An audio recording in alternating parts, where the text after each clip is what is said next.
Assalamualaikum warahmatullahi wabarakatuh. Selamat berjumpa kembali dalam program Ujar, Unpam Mengajar. Perkenalkan, saya Ihwani Siti Utami, dosen Program Studi Pendidikan Pancasila dan Kewarganegaraan, pengampu mata kuliah Hukum Internasional. Saya akan menemani Anda dalam mendalami dan mempelajari materi mata kuliah Hukum Internasional. Program ini akan tersaji dalam 30 menit ke depan, jadi tetap ikuti program ini dan jangan sampai terlewatkan.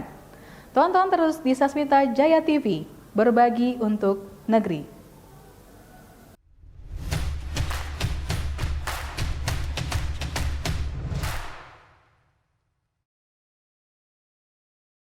Sahabat Ujar pasti sudah pernah mendengar dan memahami hukum internasional. Hukum internasional sebagai keseluruhan kaidah dan asas hukum yang mengatur hubungan atau persoalan yang melintasi batas negara, hubungan internasional, yang bukan bersifat perdata. Sama halnya dengan hukum-hukum yang lain. Hukum internasional juga memiliki sumber hukum sebagai dasar berlakunya, yakni pertama, Perjanjian Internasional, treaty. Kedua, hukum kebiasaan internasional, international customary law. Ketiga, prinsip-prinsip hukum umum yang diakui oleh bangsa. Keempat, putusan pengadilan, jurisprudensi. Berikutnya, karya hukum, writing publics. Dan yang terakhir, sumber hukum internasional adalah putusan organisasi internasional. Menurut Mohtar Kusumaatmadja, perjanjian internasional diartikan perjanjian yang diadakan antara anggota masyarakat bangsa-bangsa yang bertujuan untuk mengakibatkan akibat hukum tertentu. Kemudian, Iwayan Patiana mendefinisikan perjanjian internasional dengan kata sepakat antara dua orang atau lebih subjek hukum internasional mengenai suatu objek atau masalah tertentu dengan maksud untuk membentuk hubungan hukum atau melahirkan hak dan kewajiban yang diatur dalam hukum internasional. Sedangkan secara yuridis, dalam pasal 2 ayat 1A, Konvensi Wina tahun 1963, treaty adalah kesepakatan yang dilakukan oleh negara-negara. Bentuknya tertulis dan diatur oleh hukum internasional. Perjanjian internasional dalam praktik hubungan diplomatik modern telah menjadi satu bagian penting dalam hukum internasional. Perkembangan pentingnya peranan perjanjian internasional dalam hukum internasional ditandai dengan fakta bahwa dewasa ini hukum internasional sebagian besar terdiri dari perjanjian-perjanjian internasional. Hal tersebut disadari oleh masyarakat internasional dengan munculnya upaya-upaya untuk mengkodifikasikan kaidah-kaidah hukum internasional ke dalam perjanjian internasional. Seperti yang dilakukan oleh Liga Bangsa-Bangsa, The League of Nations, pada tahun 1924 dengan membentuk komisi ahli, Committee of Experts, berdasarkan resolusi Majelis Liga Bangsa-Bangsa tanggal 22 September 1924, Bormauna berpendapat bahwa perjanjian internasional adalah instrumen yuridis yang menampung kehendak dan persetujuan negara atau subjek hukum internasional lainnya untuk mencapai tujuan bersama, yang mana pembuatannya diatur oleh hukum internasional dan menimbulkan akibat hukum yang mengikat bagi para pihak yang membuatnya. Pada intinya, perjanjian internasional adalah kata sepakat antara dua atau lebih subjek hukum internasional mengenai suatu objek atau masa tertentu dengan maksud untuk hubungan hukum atau melahirkan hak dan kewajiban yang diatur oleh hukum internasional. Di dalam perjanjian internasional, ada sejumlah istilah kunci yang dipakai pada pasal 2 ayat 1 Konvensi Wina 1969, yaitu Traktat Ratification, Acceptance, Approval, Accessions. Suatu perbuatan di mana suatu negara memberikan persetujuannya di bidang internasional untuk mengikatkan diri pada suatu perjanjian. Full powers, surat kuasa.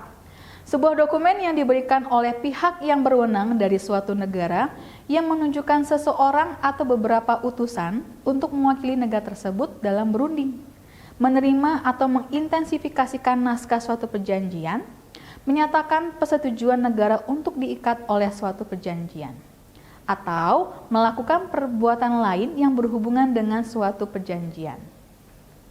Reservation atau persyaratan, suatu pernyataan sepihak yang dibuat oleh suatu negara waktu menandatangani, meratifikasi, menerima, menyetujui, atau aksesi dalam suatu perjanjian dengan tujuan untuk tidak memberlakukan atau merubah akibat-akibat hukum dari klausul tertentu dalam pelaksanaan perjanjian tersebut oleh negara yang bersangkutan. Negotiating state, suatu negara yang mengambil bagian dalam penyusunan dan penerimaan naskah dari suatu perjanjian.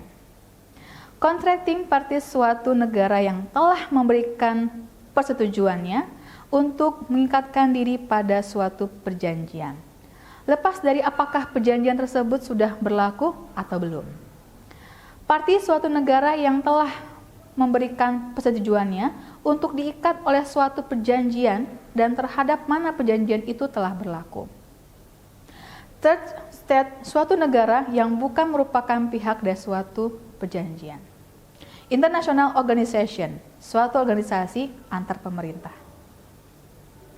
Dilihat dari sudut pandang ini, ada dua macam perjanjian internasional, yaitu pertama, traktat bilateral, yang kedua, traktat multilateral. Traktat bilateral adalah traktat yang diadakan oleh dua buah negara untuk mengatur kepentingan kedua belah pihak. Sedangkan traktat multilateral adalah traktat yang diadakan oleh banyak negara atau pihak dilihat dari akibat hukum yang diciptakan. Ada dua macam traktat, yaitu perjanjian yang bersifat khusus, trade contract, dan perjanjian yang bersifat umum, law-making treaty. Trade contract adalah suatu perjanjian yang hanya mengakibatkan hak-hak dan kewajiban-kewajiban antara pihak yang mengadakan perjanjian. Sedangkan law-making treaty adalah perjanjian yang meletakkan ketentuan-ketentuan yang meletakkan kaidah-kaidah hukum bagi masyarakat internasional sebagai keseluruhan. Pembagian yang kedua ini dikemukakan oleh Stark. Lebih lanjut, Stark mengemukakan bahwa law-making treaties adalah traktat yang diadakan oleh sejumlah besar negara, baik untuk menentukan apa yang menjadi hukum mengenai hal ihwal tertentu, maupun menetapkan hukum baru yang umum untuk hari depan, ataupun yang membentuk lembaga internasional. Pembahasan selanjutnya mengenai kebiasaan internasional hukum internasional. Pada mulanya, lebih banyak bersumber atau pedoman kepada kebiasaan negara-negara dan kepada pendapat para ahli hukum ternama. Karena di masa lampau, kebiasaan internasional memegang peranan yang utama sebagai sumber hukum internasional. Akan tetapi, kini keadaannya menjadi lain, di mana makna dari kebiasaan internasional itu telah menjadi kecil dengan bertambah banyaknya perjanjian yang membentuk hukum, law-making treaties. Walaupun demikian, hukum kebiasaan internasional tetap substantif, karena pada saat ini bagian terbesar dari peraturan-peraturan yang menyangkut wilayah negara, jurisdiksi negara, dan hubungan diplomatik masih diatur oleh hukum kebiasaan internasional. Pasal 38 ayat 1 Statuta Mahkamah Internasional yang lazim dikenal sebagai pasal yang secara resmi merupakan sumber hukum formal daripada hukum internasional. Sebagai sumber hukum dalam arti formal, kebiasaan internasional haruslah memenuhi unsur-unsur sebagaimana yang diformulasikan dalam pasal 38 ayat 1 sub B. International custom as evidence of general practice accepted as J.A. yang artinya kebiasaan internasional yang merupakan kebiasaan umum yang diterima sebagai hukum. Selanjutnya dikatakan bahwa kebiasaan internasional diciptakan oleh dua faktor, yaitu bahwa harus terdapat suatu kebiasaan yang dilakukan dan dituruti oleh banyak negara. bahwa kebiasaan itu harus dianggap sebagai suatu kewajiban hukum. Tidak setiap kebiasaan internasional dapat menjadi sumber hukum. Untuk dapat dikatakan bahwa kebiasaan internasional merupakan sumber hukum, perlu adanya dua unsur, yaitu pertama, harus terdapat suatu kebiasaan yang bersifat umum. Ini merupakan unsur material. Kedua, kebiasaan itu harus diterima sebagai hukum. Ini merupakan unsur psikologis. Jika hanya unsur pertama saja yang ada, itu baru merupakan kesopanan internasional. Sebagai contoh misalnya, kebiasaan memberikan sambutan kehormatan waktu kedatangan tamu resmi dari negara lain, dalam hal ini kepala negara atau kepala pemerintahan, wujud sambutannya dengan tembakan meriam. Akan tetapi jika ini tidak dilakukan, tamu tidak dapat menuntut supaya diadakan tembakan meriam. Syarat kapan suatu kebiasaan internasional dapat menjadi suatu kebiasaan yang bersifat umum ada dua hal, yaitu yang pertama, perlu adanya suatu kebiasaan, yaitu suatu pola tindak yang berlangsung lama, yang merupakan serangkaian tindakan yang serupa mengenai hak dan keadaan yang serupa. Namun, pengertian lama di sini sangat relatif, sebab Mahkamah Internasional tidak menekankan soal waktu ini, tetapi menekankan bahwa kebiasaan itu terbukti sebagai praktek umum yang diterima. Kedua, hal tersebut harus bersifat umum dan bertalian dengan hubungan internasional. Materi selanjutnya adalah prinsip-prinsip hukum umum yang diakui oleh bangsa. Prinsip-prinsip hukum umum adalah nilai etik dan moral universal yang luhur, mulia dan agung yang telah berhasil ditanamkan di dalam masyarakat umat manusia secara universal yang menjiwai norma-norma hukum maupun norma-norma hukum lainnya yang secara real dan nyata mengikat masyarakat internasional. Tingkatan atau hierarkis prinsip-prinsip hukum umum yaitu meliputi prinsip-prinsip hukum pada umumnya. Prinsip-prinsip hukum umum pada dasarnya adalah merupakan penjelmaan atau perwujudan dari hukum positif, nasional, dan internasional dari suatu negara yang berbeda satu dengan yang lainnya dan berbeda antara yang dahulu dan yang sekarang. Misalnya, prinsip keadilan dan kepatutan, prinsip kesamaan derajat sesama manusia, prinsip itikat baik, dan lain-lain. Prinsip-prinsip hukum dari berbagai sistem hukum. Ada dua macam sistem hukum yang berlaku di dunia, yaitu sistem hukum Anglo-Saxon dan sistem hukum Eropa kontinental. Dari kedua sistem hukum tersebut, kalau diteliti secara mendalam, maka terdapat kesamaan baik dari segi asas-asas maupun prinsip-prinsip hukum yang sama antara negara satu dengan negara yang lainnya. Prinsip-prinsip hukum nasional pada umumnya, pada dasarnya, walaupun hukum nasional masing-masing negara berbeda-beda, demikian juga dengan prinsip-prinsipnya. Namun, tentu saja tetap ada prinsip-prinsip yang sama. Misalnya, setiap hukum nasional negara-negara di dunia mengenal prinsip-prinsip nebis in idem, prinsip nullum delictum dalam hukum pidana, prinsip pacta sunt servanda dalam prinsip hukum perjanjian atau perikatan, prinsip ius soli dan ius sanguinis dalam hukum kewarganegaraan, dan lain-lain. Prinsip-prinsip hukum internasional pada umumnya, hukum internasional juga mengenal prinsip-prinsip hukum yang mendasari atau menjadi landasan lahirnya dan berlakunya kaidah hukum internasional positif. Di dalam prinsip hukum internasional, dapat dirumuskan norma atau kaidah hukum internasional positif, dan sebaliknya, suatu norma hukum positif dapat dicarikan landasan pada prinsip hukum internasional itu sendiri. Misalnya, prinsip penentuan nasib sendiri dari masing-masing negara, prinsip non-intervensi, prinsip-prinsip hukum internasional yang terkandung dalam piagam PBB, dan lain-lain. Prinsip-prinsip hukum umum dari berbagai cabang hukum internasional, misalnya, hukum laut internasional, hukum diplomatik, hukum humaniter internasional, hukum ekonomi internasional, dan lain-lain. Prinsip-prinsip hukum apa sajakah yang dianggap sebagai prinsip hukum umum? Dalam hal ini ada beberapa pendapat dari Prof. Mokhtar Kosumaatmadja misalnya, mengemukakan bahwa prinsip pacta sunt servanda, prinsip itikat baik, prinsip penyalahgunaan hak sebagai prinsip hukum umum.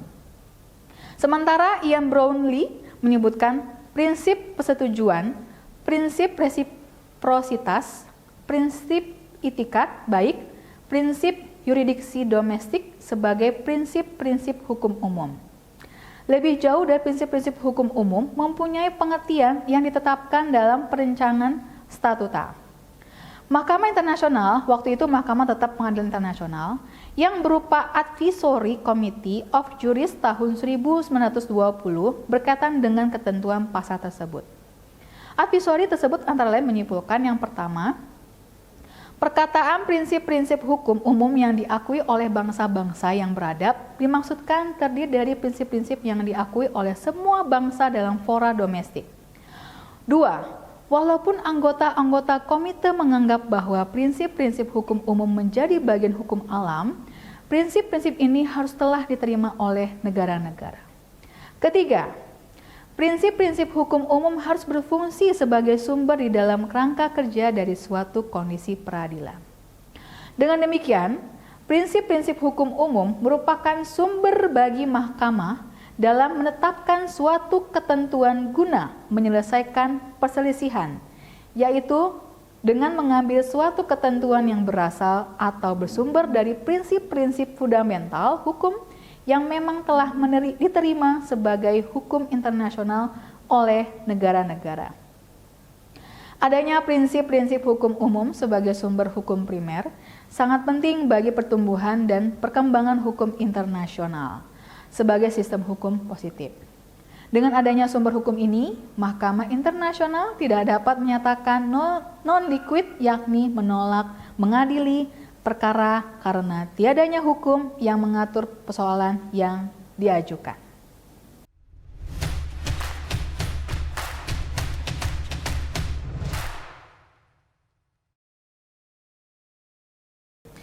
Sahabat Ujar, kembali lagi bersama saya dalam mendalami dan mempelajari materi mata kuliah hukum internasional. Materi selanjutnya yang akan kita bahas adalah putusan pengadilan atau jurisprudensi. Terdapat beberapa definisi jurisprudensi, yaitu antara lain. Yang pertama, jurisprudensi yaitu peradilan yang tetap atau hukum peradilan. Jurisprudensi adalah ajaran hukum yang dibentuk dan dipertahankan oleh pengadilan. Yang ketiga, jurisprudensi adalah pengumpulan yang sistematis dari keputusan MA dan keputusan pengadilan tinggi yang diikuti oleh hakim lain dalam memberi keputusan dalam soal yang sama. Yang keempat, jurisprudensi diartikan sebagai ajaran hukum yang dibentuk dan dipertahankan oleh peradilan. Yang kelima, jurisprudensi diartikan sebagai pengumpulan yang sistematis dari putusan MA dan putusan pengadilan tinggi yang tercatat yang diikuti oleh hakim-hakim dalam memberikan putusannya dalam soal yang hampir sama. Mahadi menyatakan, umumnya jurisprudensi dimaksudkan sebagai rentetan keputusan-keputusan hakim yang sama bunyinya tentang masalah yang serupa. Lebih lanjut, ia menyamakan jurisprudensi dengan istilah ijma dalam hukum Islam. Surojo Wiknojodiputro yang menyatakan putusan hakim terhadap persoalan hukum tertentu menjadi dasar keputusan hakim-hakim lain, sehingga keputusan ini menjelma menjadi putusan hakim yang tetap terhadap persoalan atau peristiwa hukum tertentu dimaksud. Maka, hukum yang termuat di dalam keputusan semacam itu dinamakan hukum jurisprudensi. Sebastian Pompe membedakan makna preseden dengan jurisprudensi. Baginya, jurisprudensi merupakan putusan badan peradilan, sedang precedens putusan yang mengikat hakim berikutnya. Ia mencontohkan di Belanda terdapat ketentuan yang mengharuskan preseden tersebut untuk diikuti. Dengan demikian, doktrin preseden bukan hanya dikenal dalam tradisi common law, namun juga dalam tradisi civil law. Hal ini semakin diperkuat dengan kecenderungan negara-negara anggota Uni Eropa yang kendati menganut tradisi civil law, namun semakin membuka ruang penerapan asas preseden. Hal ini dapat dilihat dari kecenderungan Mahkamah Eropa, European Court of Justice, baik dalam teori dan praktik civil law, untuk semakin mengakui manfaat pembentukan kaidah hukum dari hukum jurisprudensi atau disebut dengan case law. Kita lanjut ke materi berikutnya, yaitu karya hukum, writing publicis. Karya hukum apapun yang namanya atau siapapun yang menghasilkannya bukanlah hukum yang mengikat. Karya hukum tidaklah menciptakan hukum meskipun itu tulisan dari Grotius, Bancroft, Vattel, Streeck, Oppenheim, Hall, Hyde, Rousseau, atau pakar yang lain tetaplah hanya merupakan opini, tidak mengikat dan bukanlah hukum. Namun, meskipun bukan hukum dan tidak mengikat, banyak karya hukum cukup berperan dalam perkembangan hukum internasional, yaitu meliputi prinsip-prinsip dan peraturan hukum yang berkenaan dengan negara atau negara-negara, misalnya mengenai kualifikasi negara, terbentuknya negara, lenyapnya negara, hak-hak dan kewajiban-kewajiban negara, prinsip-prinsip dan peraturan-peraturan hukum yang berkenaan atau mengatur persoalan-persoalan mengenai garis batas wilayah antara dua negara atau lebih, penyelenggaraan hubungan diplomatik, hubungan konsuler, prinsip-prinsip dan peraturan-peraturan hukum yang berkenaan dengan fungsi-fungsi organisasi atau lembaga internasional, misalnya berbagai statuta atau piagam organisasi internasional. Prinsip-prinsip dan peraturan-peraturan hukum yang mengatur persoalan-persoalan mengenai hubungan antara organisasi internasional dengan organisasi internasional. Misalnya, perjanjian antara MEE dengan ASEAN dalam bidang perdagangan. Prinsip-prinsip dan peraturan-peraturan hukum yang mengatur persoalan antara negara dengan organisasi internasional. Misalnya, perjanjian antara PBB dengan USA tentang tempat kedudukan kantor pusat PBB di New York. Perjanjian antara ASEAN dengan Indonesia mengenai tempat kedudukan Sekretariat Jenderal ASEAN di Jakarta. Prinsip-prinsip dan peraturan-peraturan hukum yang berkenaan dengan individu dan subjek hukum bukan negara sepanjang hak-hak dan kewajiban-kewajiban mereka itu menyangkut masalah masyarakat internasional. Seperti misalnya tentang hak-hak dan kewajiban asasi manusia seperti yang telah dituangkan dalam berbagai konvensi dan deklarasi internasional.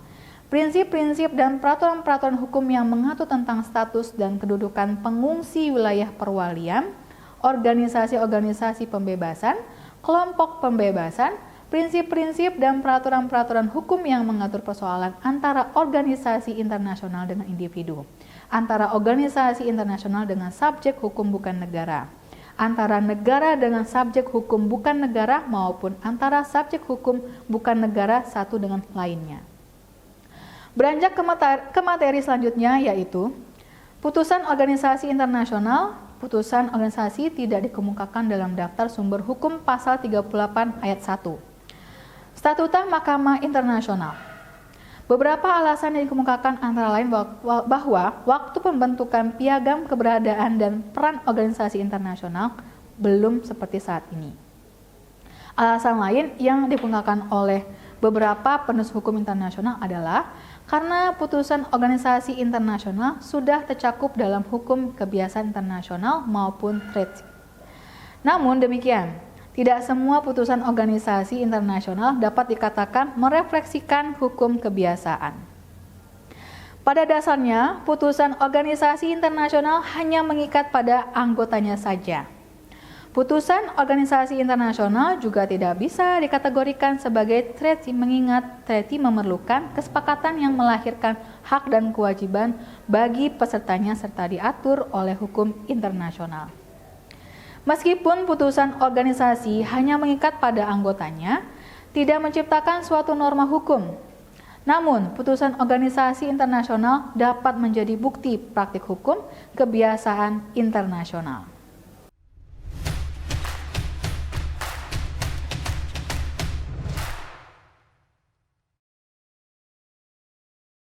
Baik teman-teman ujar dimanapun Anda berada, dari pemaparan yang sudah disampaikan tadi, dapatkah Anda sebutkan sumber-sumber hukum internasional yang digunakan oleh negara-negara di dunia di mana sumber hukum ini mengingat mereka yang meratifikasinya? Sebagai pelajar, giat-giatlah Anda belajar, Karena dengan mempelajari hukum internasional, Anda akan diajak untuk mengetahui bagaimana perkembangan dunia internasional, khususnya penyelesaian konflik hukum yang melibatkan dua negara atau lebih.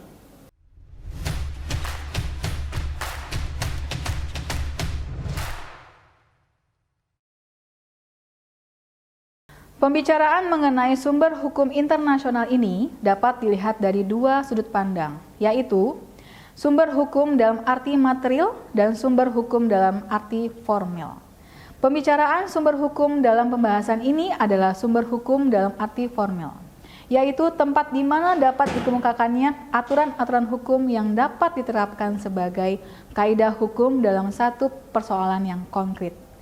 Hukum internasional umum mengacu pada aturan dan prinsip yang berlaku untuk sejumlah besar negara, baik berdasarkan hukum kebiasaan internasional atau perjanjian multilateral. Apabila hukum tersebut bersifat mengikat seluruh negara, maka hukum tersebut dapat disebut sebagai hukum internasional yang sifatnya universal. Namun di balik itu semua itu, persoalan sumber hukum internasional masih sering diperdebatkan karena tidak adanya institusi yang bisa mengadopsi sumber yang berlaku secara universal. Demikianlah tadi pemaparan mengenai sumber-sumber hukum yang digunakan sebagai sumber hukum internasional. Tetap semangat belajar, semoga semua selalu bahagia dan tetap menjaga kesehatan. Terima kasih atas perhatiannya. Saya Ihwani Siti Utami undur diri. Sampai jumpa lagi di episode lainnya. Salam ujar. Wassalamualaikum warahmatullahi wabarakatuh.